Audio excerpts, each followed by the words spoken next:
ఎవరైనా ఒక పని మీద బయటికి వెళ్తుంటే దేవుడి దగ్గరికి వెళ్ళి ఆ పని దిగ్విజయం కావాలని కోరుకుంటాము. కాని ఇక్కడ ఏం కోరుకోవాలమ్మా?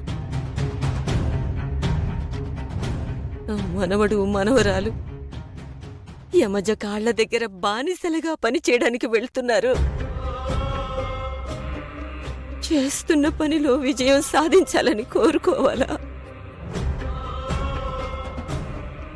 ఈ పరిస్థితిని చూసే రోజు వస్తుందని నేను కల్లో కూడా అనుకోలేదు తల్లి. కాని ఇవాళ చూడవలసి వస్తుంది. ఏనాడు ఏ పాపం చేస్తే ఇలాంటి కర్మలు అనుభవిస్తామో అది తలుచుకుంటేనే ప్రాణం పోతుందమ్మా నాకు.